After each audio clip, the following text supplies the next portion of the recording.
अस्सलाम वालेकुम। Business horizon में खुशामदीद। मैं मोहम्मद मुज़म्मिल हुसैन खुशामदीद कहूँगा आपको।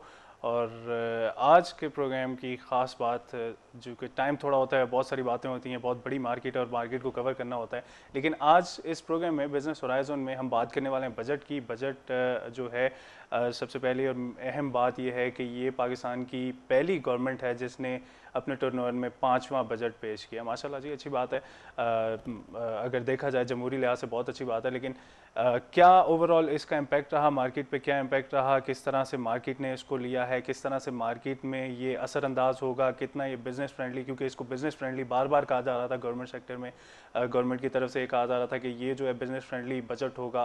कितना बिज़नेस फ्रेंडली होगा, क्या ख़ास बातें हैं, इनको डिस्कस करने के लिए हम जो है स्पेशल ये ट्रांसमिशन कर रहे हैं बजट के हवाले से। बजट के हवाले से ये आज का प्रोग्राम भी जो है हम बजट को ही फोकस करेंगे, जो कि 1 जून को वज़ीर ख़जाना अब्दुल हफीज़ शेख साहब ने पेश किया। और उसके बाद कल भी हम इसी को कंटिन्यू करेंगे, इसी टॉपिक को। लेकिन आज के प्रोग्राम में जो है सबसे पहले मैं मूव करना चाहूँगा, क्योंकि बहुत डिटेल डिस्कशन भी करनी है, बहुत सारे लोगों को भी जो है मैं चाहूँगा कि वो अपनी कीमती राय से हमें आगाह करें और हमारे सारे व्यूवर्स को बताएं कि ये बजट ओवरऑल किस तरह से असरअंदाज हो रहा है मार्केट पे, पाकिस्तान की मुआशी सूरत हाल पर, और आने वाले वक्त में क्या फ़ायदे या क्या नुकसान हमें इसकी वजह से देखने पड़ेंगे।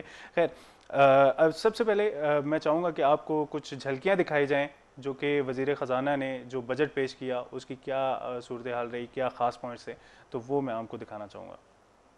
उसमें सबसे पहले आपको मैं बताता चलूँ कि वफाकी हुकूमत ने 1 जून को आइंदा माली साल 2012 और 13 के लिए जो है 29 खरब 60 अरब रुपए हजम का खसारे का बजट मंजूरी के लिए पार्लियामेंट में पेश कर दिया।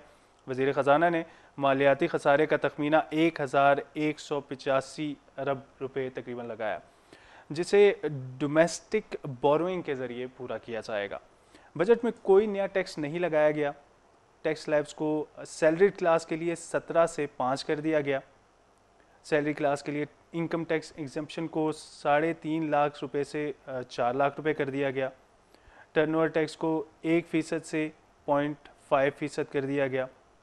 कैश विड्रॉवल पर विद होल्डिंग टैक्स नाफिज करने की लिमिट जो है 25,000 से बढ़ाकर 50,000 रुपये कर दी गई।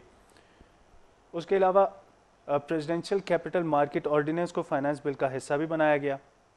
वेंचर कैपिटल कंपनी और वेंचर कैपिटल फंड को मुनाफे के लिए साल 2024 तक जो है टैक्स एग्जेम्प्टेड करार दे दिया गया। रिटायरमेंट फंड्स को कैपिटल गेन टैक्स और विदहोल्डिंग टैक्स से फ्री करार दे दिया गया। जनरल सेल्स टैक्स की शरह 16% मुकर्रर कर दी गई।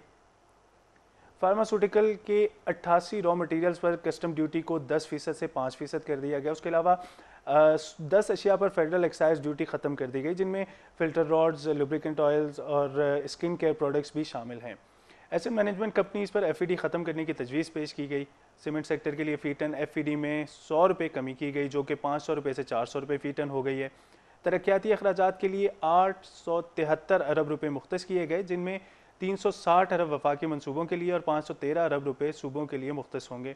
बिजली के बहरान पर काबू पाने के लिए 183 अरब रुपये मुख्तस किए गए हैं। पेंशन में 20% इजाफा किया गया है। बैंकों से कर्जों के हसूल का हदफ 484 अरब रुपये रखा गया है। वफाकी दारुल हुकूमत में जायदाद की खरीदो फरोख्त पर 2% कैपिटल वैल्यू टैक्स, जबकि मुल्क भर में जायदाद की खरीदो फरोख्त पर जो है 5 से 10% कैपिटल गेन टैक्स आयद करने की तजवीज़ दी गई है। मुल्क में गैर मुल्की कर्जों पर सूद की अदायगी के लिए 926 अरब रुपये, दिफाई अमूर के लिए 545 अरब रुपये, सब्सिडीज़ के लिए 209 अरब रुपये मुख्तस किए गए हैं। ये कुछ ख़ास बातें थीं, कुछ हाईलाइट्स थीं बजट के हवाले से, जो गुज़िश्ता इस गवर्नमेंट का 5वां बजट था, उसके हवाले से कुछ ख़ास बातें थी। अब मैं चाहूँगा कि एक नज़र हम डालें उन पे भी जो अवाम है। ऑब्वियसली अवाम के लिए बजट पेश किया गया, अवाम के लिए, अवाम को सहूलतें देने के लिए बजट पेश किया गया। तो मैं आपको एक जो है दिखाना चाहूँगा अवाम की ओपिनियन भी थोड़ी सी। अच्छा, ये जो बजट आया है, ये इसको मैंने यानी कि जो मेरी स्टडी के मुताबिक ये आई थिंक यानी कि इसमें कोई बहुत बड़ी चेंज नहीं है कि जो पूरे साल में होने वाली इन्फ्लेशन के इफ़ेक्ट को रिड्यूस कर दे। तो ये आई थिंक, और ना ही कोई ऐसी चीज़ है कि जिससे फ्यूचर में हमें इन्फ्लेशन पे कंट्रोल कर लें। हमारा जो 400 बिलियन का सर्कुलर डेट है उसको पे करने के लिए हम कोई पे कर देंगे और हमारी इलेक्ट्रिसिटी हमारे पास आ जाएगी। कोई ऐसी चीज़ नज़र नहीं आई कि जिससे पब्लिक को रिलीफ मिलेगा कोई फ़ौरन। तो मेरे ख्याल में एक नॉर्मल, वेरी नॉर्मल बजट है जो कोई भी गवर्नमेंट दे सकती है। बजट जो है ना, इसने आवाम को कुछ नहीं दिया। हमारे मुलाजम पेशा है 20% बढ़ाया उसमें तनख्वाह के लिए भी। हाँ जी, जो 1500-1600 रुपये तकरीबन बनता है, और महंगाई के लिहाज से वो कुछ भी नहीं है, ज़ीरो है। ਅਸੀਂ ਤੇ ਇਹਨਾਂ ਦੇ ਬਚਤ ਲੈ ਰਹੇ ਨੇ, ਅਸੀਂ ਕਬਾੜੀਏ ਆ, ਸਾਡਾ ਕੋਈ नहीं सोचते, ਅਸੀਂ ਤੇ गरीब आदमी रोटी पूरी कर रहे हैं। अब देखें, मैं खुद जो इस वक्त जॉब की तलाश में यहाँ पे आया हुआ हूँ, तो मैंने FFB कॉम में छोड़ा हुआ है। अब तक मुझे ये भी जॉब नहीं है कि कहीं हाउस कीपिंग कर लूँ, ना कोई शॉप कीपिंग की दुकान है, कोई मतलब कोई काम नहीं मिल रहा। बजट में हमें तो कोई फ़ायदा नहीं मिला।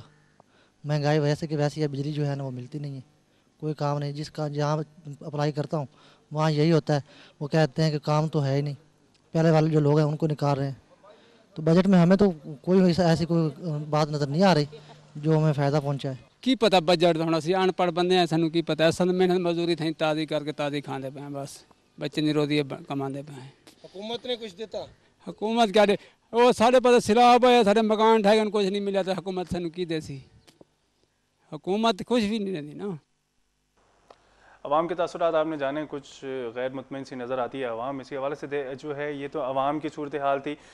अब मैं चाहूँगा थोड़े से जो गहरी नज़र रखते हैं, जो बिज़नेसमैन हैं, जो कि सारी बिज़नेस इंडस्ट्री को संभाले हुए हैं, पाकिस्तान की इकॉनमी को सहारा दिए हुए हैं, उनसे भी मैं बात करना चाहूँगा, लेकिन एक ब्रेक के बाद।